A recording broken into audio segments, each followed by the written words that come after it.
10 ans se sont écoulés depuis que 13 pays africains, les Nations Unies, l'Union africaine, la CIRGL et la SADC comme institutions garantes, signaient à Addis Abeba en Éthiopie l'accord cadre pour la paix, la sécurité et la coopération pour la RDC et la région. 10 ans après, les signataires se retrouvent à Bujumbura pour leur 11e sommet autour de cette initiative qui avait suscité beaucoup d'espoir pour une paix durable à l'est de la République démocratique du Congo et dans la sous-région. De toute évidence, tous les signataires se sont rendus compte du manque de résultats attendus et de la détérioration de la situation sécuritaire sur le terrain du fait des visées expansionnistes et bellicistes de l'un des signataires, à savoir le Rwanda. Dans leurs différentes allocutions d'ouverture, les chefs d'État et des représentants des institutions garantes ont plaidé pour une évaluation sérieuse de cet accord avant d'envisager sa revitalisation. Président sortant du mécanisme régional de suivi de l'accord cadre et président en exercice de la SADC, le chef de l'État, Félix-Antoine Tshisekedi Tshilombo, a clairement interpellé ses pairs face à l'agression avérée et documentée du Rwanda. Hélas, c'est avec une profonde amertume et une grande désolation que nous constatons, 10 années après l'entrée en vigueur de cet accord, la rupture de ce pacte collectif par un État signataire, j'ai cité la République du Rwanda, qui,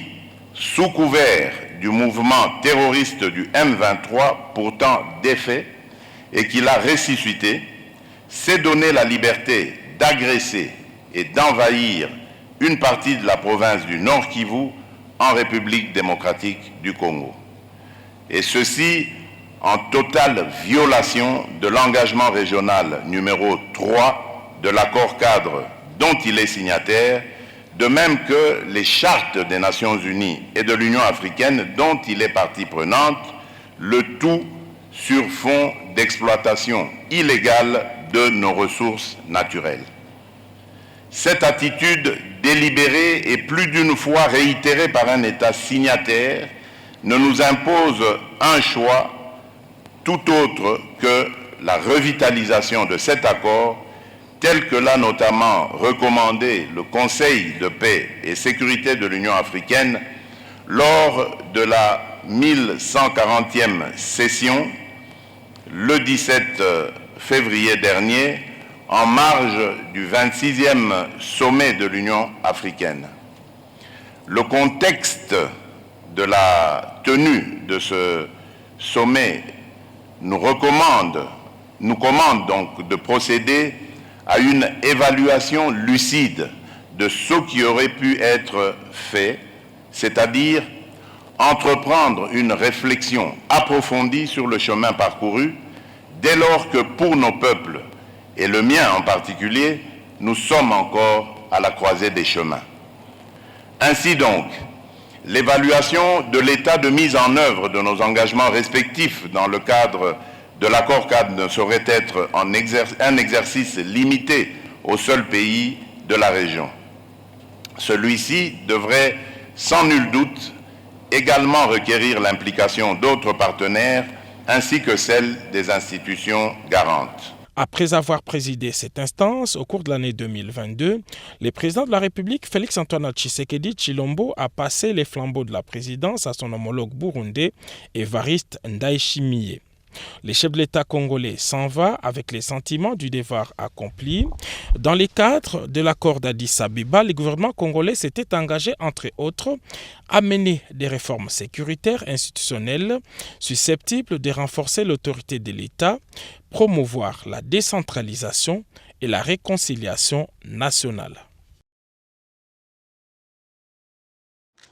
Alors, il a plu à son Excellence, Monsieur le Premier ministre, nous avons une audience aujourd'hui accompagnée de mon collègue du ministre d'État à l'aménagement du territoire en rapport avec le projet de construction de l'aéroport international d'Ndjili. Et nous avons pensé amener auprès de l'autorité le patron de la société Milvest qui est venu présenter le grand projet qu'il a pour l'aéroport international d'Ndjili. Comme vous le savez, notre joyau de la République démocratique du Congo, depuis longtemps, les travaux sont demeurés bloqués. Il était temps quand même de discuter avec le chef, le Premier ministre, disais-je, Et donc maintenant, il y a M. Touram, qui est le patron de Milvest, qui est venu présenter un peu le modèle qu'il compte apporter à la République démocratique du Congo pour voir comment avancer dans le cadre de ces projets, de ces grands projets de l'aéroport international d'Ndjili, dont les travaux sont en arrêt depuis bientôt 3 ans. Et donc il fallait voir, examiner. Il a présenté le projet dans le détail. Alors le Premier ministre nous a conseillé d'encadrer utilement ces projets-là dans tous les contours, dans tous les aspects juridiques, les aspects économiques, les aspects financiers et même surtout l'aspect de la gestion de l'espace. Oui, comme mon collègue l'a dit, le ministre Kila, nous avons été reçus par son Excellence, Monsieur le Premier ministre, chef du gouvernement, dans le cadre du projet tel que ça a été dit tout à l'heure. Et nous, comme ministère en charge de l'aménagement du territoire, nous avons, conformément aux attributions, l'ordonnance portant attribution du ministère, nous avons en charge la question liée à la surveillance de l'utilisation de l'espace physique de notre pays. Cela fait partie de nos attributions. Et aussi, travailler pour la modernisation, la création, tant de nouvelles villes que de villes existantes. Et un projet comme celui-là, de cette grande envergure, rentre étroitement dans le cadre de nos attributions. Voilà pourquoi nous avons été conviés à prendre part à cette réunion, pour que nous puissions, dans le cadre de nos attributions, travailler d'arrache-pied avec tous les sectoriels qui sont concernés, pour que ce projet, un projet du gouvernement de la République, nous sommes là pour poser des actions en faveur de la population, puisse réellement voir les jours. Et pour les autres détails, ça a été dit, il n'y a pas besoin de faire des redites par rapport à ça. Merci.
Vraiment un enfant besoin de directeur de cellules de projet. Il vient d'où? Sauf d'autres. Hello, how are you? I'm fine, thank you. Yes, you will see you. Bonjour. And I'm sure you've been informed by the ministers as well, by your ministers as well, for the airport. Now we still have some tough months coming ahead. Yeah. But we... Very good, Excellency. How are you? How's everything? A lot Busy? of work. And Louis, yeah. Of course.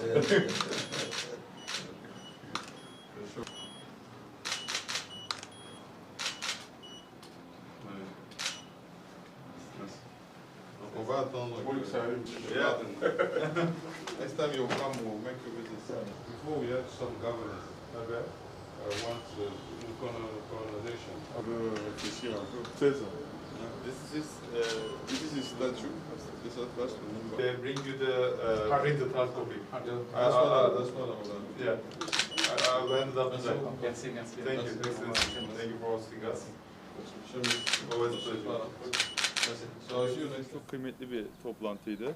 Donc pour nous, c'était une réunion vraiment qui avait beaucoup de valeur. Donc c'est un projet sur lequel nous travaillons depuis 7 mois, le projet de l'aéroport international de Ndjili qui se trouve à Kinshasa. Le plus grand point pour nous, c'est que ce projet-là se fera sans qu'il y ait vraiment un poids de budget qui s'apaisera sur l'État. Donc on évitera tout cela et on fera le projet.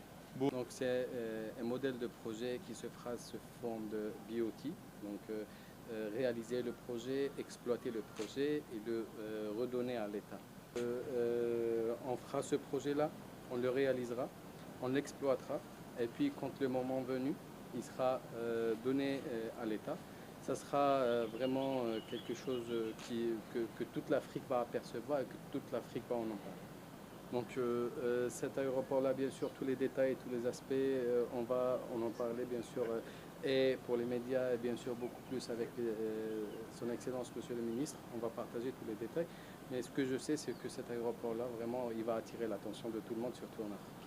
Nous avons un but de commencer le projet au mois de septembre, bien sûr, s'il y aura certainement le soutien de son Excellence Monsieur le Président, son Excellence Monsieur le Premier ministre et leur Excellence aussi nos ministres. S'ils me soutiennent par rapport à ça, on pourra entamer le projet au mois de septembre.